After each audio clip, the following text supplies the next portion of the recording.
Hey guys, Marshall here with another episode of Plausibly Anything. And today, I just had to expound on the Matrix trilogy. I think I've done another video recently on it. This one I really did a kind of deep dive on some different concepts. There's so many different representations in the trilogy, but specifically towards the end of the trilogy, or even I think in the second movie, we'll cover the Oracle, the kid with the spoon. But first off, I think a general understanding is that we're not living in a simulation. We are living in a simulacrum, which is a representation, an order created by people. This system of there's so many different systems, but there's a general system of every civilization that keeps people in somewhat of an order. Your educational system is actually putting you in a position different from your individuality, and a pushing of a direction for children to go into, to be part of a system in different facets, and honestly doesn't really always aid to the individual and what their actual skill set is and what they're actually capable of. So I see the simulation in the Matrix as a representation of the system, and this is just where it connects with me. This is a representation of the system that we live in right now, where no matter what the figures are in your life, they have not really generated your view of reality as an individual. They haven't asked you questions of how you want to live your life. More so, they push you in a direction that has worked for their reality, and it has worked in their way to navigate the system. And now the system is changing at a faster rate than ever before. We have things happening right now. AI, for example, is like a representation of our system of collective human beings that have generated a sort of there's a collective of human beings, and basically our minds are somewhat like computers, and we, as we have come together years ago, hundreds of years ago, they have generated a system of education, a generated system that of pyramid schemes, and that's just how it works. That's how capitalism works. And so what everybody is doing from a young age is seeing how they can fit into a system and not really create a commotion. They just kind of want to see if they can fit in, and stick in their comfort zone. And that's what happens in the Matrix is Neo is kind of in the comfort zone, working a job, and the job is like a sacrifice to his freedom in a way. And so Neo in the Matrix is very kind of dissociated in his job, and he's lacking of any direction in his life. And so Morpheus comes along, and Morpheus gives him a red pill or a blue pill, and this choice that he makes is something we must do in our life, is just notice all the choices that we make in life, and later on you'll discover the architect says that choice that he makes was an illusion of his ability to make choice, and we're going to go towards that in the end. But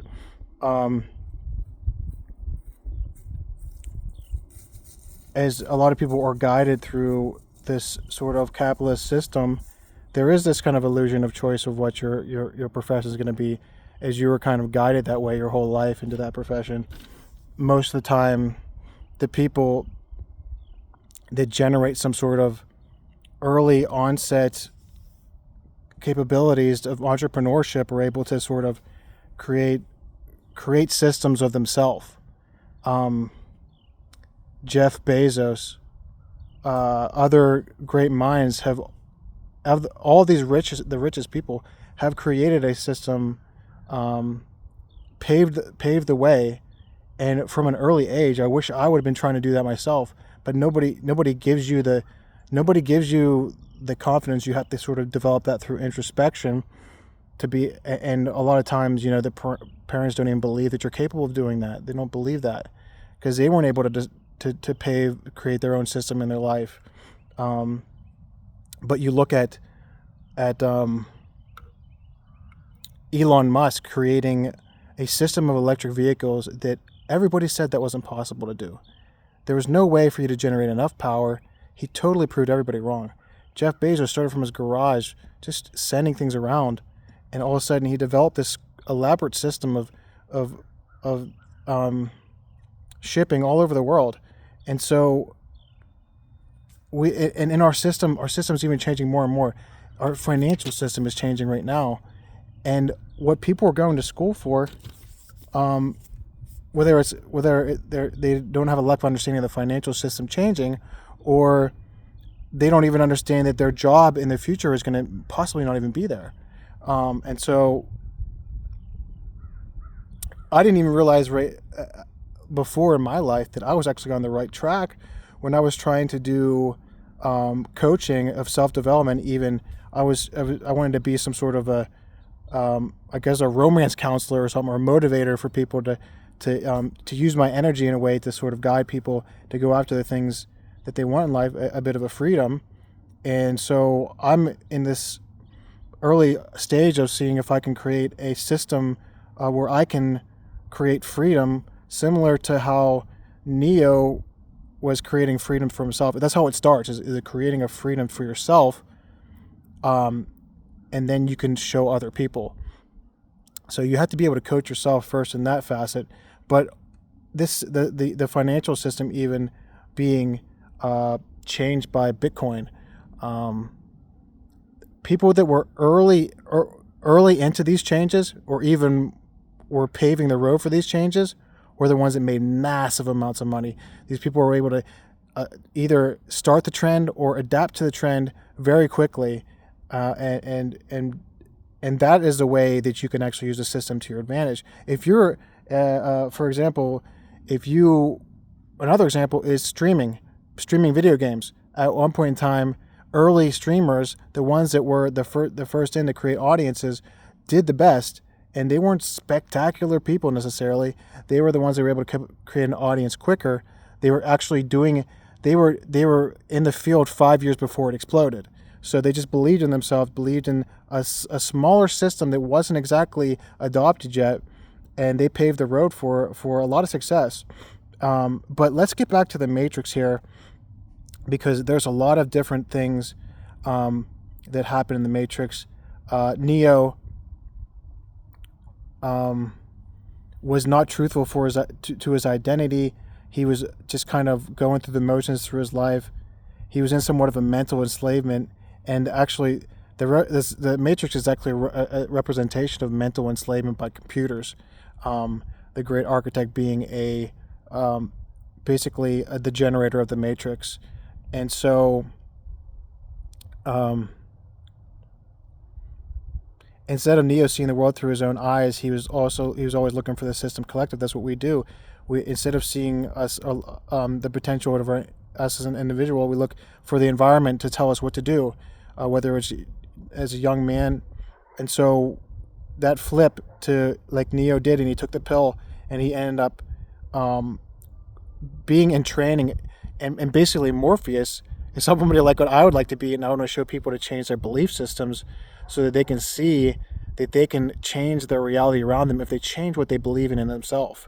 So Morpheus is trying to teach him that. And then also he meets the boy with the spoon, and the oracle, and the boy says, you cannot bend the spoon. There is no spoon. The spoon is like an illusion of your perception. You can only change how you perceive the spoon. That's not exactly word for word verbatim, but that's really what it represented, was that you can't change your reality. You must change the way that you perceive your reality. And this is just a representation of how we can.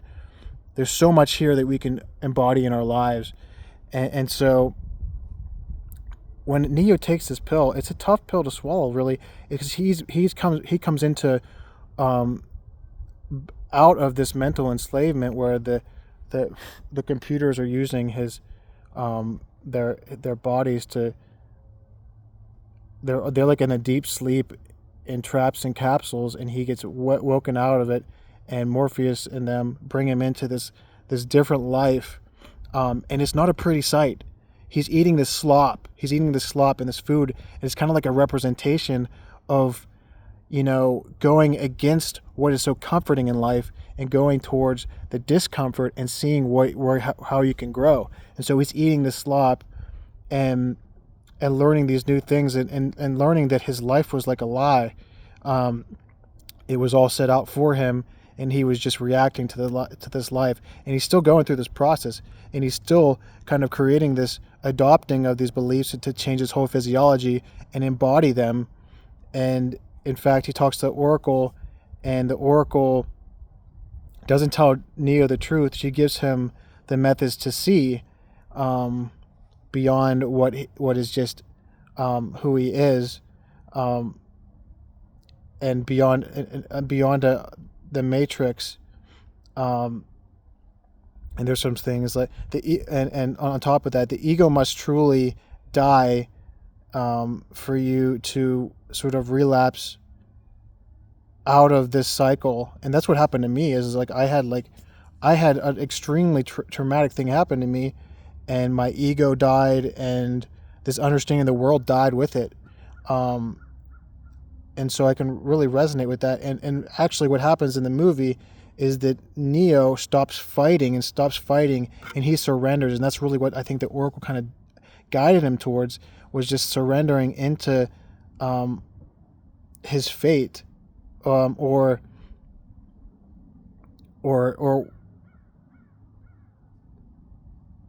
instead of fighting the system, he sort of navigated in a way. So he dies in a way and gets rebirthed in the system. And before he dies, he's not the one. He's not the chosen one. But after he dies, he sees the world in a different way. He comes up, instead of fighting, he sees everything differently. He sees his it's like almost like a reboot of his system that is like just it's so present to the moment.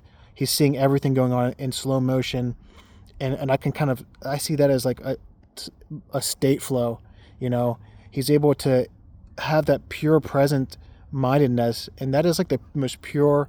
It is the best feeling in the world when you can just get into the moment and just love it, and just accept the moment and build off of that, and just say whatever it is, and navigate and be the one that embodies the moment, like Neo did, in the way that he fought all the agents in a way so much faster than them, because he could see their moves before they were happening.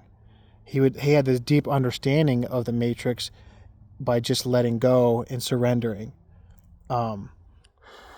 So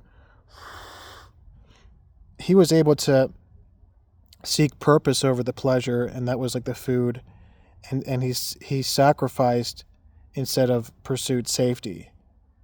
And what happened was that with that is he was able to create this whole new understanding of the Matrix. And this is something that, we can use the Matrix as it's a representation, a simulacrum of what happens in society. As you sort of get this script of what you're supposed to do, maybe you should question to see if that aligns with your intention, your deep intention, your purpose versus pleasure. So as long as you start navigating this world in a present form, and you see the choices that you're making, not obsessing over it, if you understand these choices that you're making, if they mirror your identity, mirror your intention and the direction in life, then go towards it.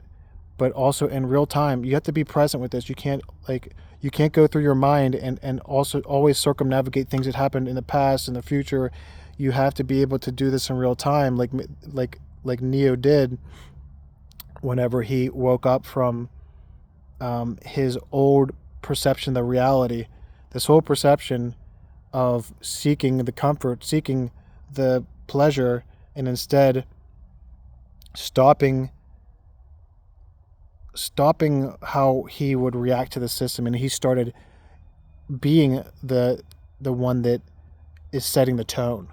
So as you can see, that's what happened. A lot of people make a lot of money off of being the ones that set the tone, being the ones that create the system, being the ones at the top the pyramid scheme. Everybody hates, oh, this is a pyramid scheme. Well, guess what? You're just part of the scheme, and you're not setting the trends, and because you just basically always took the wrong pill. So, and you'll deal with a lot of people that are really, really salty about the fact that they're stuck in this rat race, like Neo is, and not willing to do something that isn't even really supported in this society. In this an example in my life, when I was going around trying to help people better themselves in social, and as they navigated social situations and venues like bars, and I tried to help them destroy their ego, there was so much fight behind these people of no, I can't do this.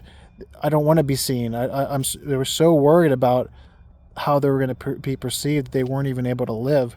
So eventually they found their way and stuff like that. But that shift, what I want to help other people do is make that shift so they can get beyond marry a woman, be able to pursue their business goals without a worry for what people are going to perceive of you, So what I was doing was not accepted in the area, and a lot of people really frowned upon that idea that I could go around helping men talk to women. Even the idea of, it's crazy to think about, but like in my social group, me going around and talking to multiple women in a given night, it was like, to them, it was like I was having sex with all these women that I talked to, when really there was very few that I ended up actually having somewhat of relations with. But that idea of me going and doing something different in the system, they perceived as some sort of like, they actually perceived that as like just a pursuit of pleasure. But really, it was really a pursuit of the moment. It was the ability to just jump in and not worry about what the system would think. So making that choice, when I talk about the architect at the end is like an AI overlord that is meant to keep the system alive. That's a scary thing, because we don't even know the future of what AI is going to do. But really what AI is a representation of all of the things that we've learned through our lives, put on the internet and teaching to the computer. The computer is a representation of how we all see the world. Maybe there'll be a flip, and all of a sudden the AI will be able to see more than what we can see in the world. But pardon me, it's pretty cold here in Pennsylvania. But so the way that we see the world is now changing into the computers, and they are going to expound on that, and who knows what could happen. Something like the Matrix actually could happen. So but we don't worry about that. That's a future. The architect couldn't account for the emotion of Neo towards Trinity. Neo was like a bug in the system that the architect always had understanding for, but didn't know how to debug. And so there were so many times before Neo, there was many other versions of him that were sort of calibrated through the system, and the architect is seeing Neo in real time, noticing that the emotions that he's already navigating his decision out of an impulse to go towards Trinity instead of going for the continuation of the system. And that's what the computer, the architect wants. The architect looks like a human, but he's really just a program, kind of like the Oracle. And so an architect described that illusion of free will. Neo, you think you have a choice, but that was just an illusion. But in the end, Neo ends up making his own choice that the architect can't account for. So really, Neo did have free will in the end, because he made the choice that defied the system, and it was a choice in the present, whether it was a right one or not. He chose his love for Trinity over the system, and I mean, what a powerful story. The movie, what an amazing. Now that I look back at it, I would like to watch it all again and just look at all the things that could represent how the things that I would want to embody in my life. Um, you know, and this idea, we're not in. There's some squirrels rustling around behind me. I gotta check all my angles. You never know. A squirrel could be like an agent or something. But this is not some sort of computer system. As far as I know today, that mathematics is just a representation of what we see in the world. We can use mathematics as a representation to understand what's going on in outer space to a certain degree. We come up with all these different formulas and algorithms to sort of find a way to understand the world. And it's so important to do that. And same with language. Language is a representation of what we can understand. There's so much stuff beyond even the dimensions we understand. And so, as of now, there's no signs that there's no real signs that you don't have free will. This is nothing. Everything isn't just happening for you. You have the ability to navigate and not be at the effect of the system. And this isn't just some sort of computer program. You can feel things and make choices in real time. And so this is your opportunity to, and honestly, what if it was? It doesn't change what you do. If things and events in your life were predisposed or that they're going to happen in a way, that still doesn't change every single possibility for you to make a decision and navigate this world through your individuality. As long as you're navigating the world through individuality, and this whole life happens again or something like that, maybe little things change maybe we live lives over and over again, and little things change, just like in Neo. But you have the choice of free will, and we don't exactly know what exactly happens to us, but we do know we have the choice of free will, and we can pursue the system, not in a way to fight it, but find a way to use the system as your advantage, navigate the system, and be able to infuse your individuality. You're polarizing whatever it is that is you, whatever it is that you value, you bring to the table, own it, and be able to show the possibility of freedom to other people. And that's how we live the life to the fullest in this system. It's not about seeing the system as the enemy. It's about navigating the best way for us, not just going for the things that comfort you, or things that please you, but be able to make real sacrifices that hurt, but are geared towards your purpose. Even breakups are real sacrifices that are going to help you in the future, because you're disrupted. You're not just going to live a life and lie to yourself. And that's what this is about. Don't lie to yourself. Figure out what your intention is. Write it down. Structure your beliefs to support your intentions in life. And remember, every day you're able to make your choices. If the job that you go to you don't like, make the choice to embody whatever the type of person you want to be on a daily basis, whether you're in or outside the job. Are you the type of person that wants to make people laugh at the job site? Or are you the type of person that wants to just feel like you're at the effect, angry, upset, the type of person that you actually don't want to be, that you end up being sometimes? And I've been there before, but I'm not gonna. That's something that I've sort of pushed outside of my life in the last year. So I really appreciate you guys all for watching. Go out there and understand that real control happens when you let go and accept what's going on, accept who you are, let go of the ego. And like Morpheus says to Neo, when Neo says, why do my eyes hurt? Morpheus says, you've never used them before. The truth doesn't come with comfort at first. Neither does freedom. What a beautiful movie. What great representation to bring in your life. And when you watch movies now, maybe think about how they can structure to your intention of how you want to live your life, or what type of system you want to bring to this life. Thank you so much for watching. I'm Marshall.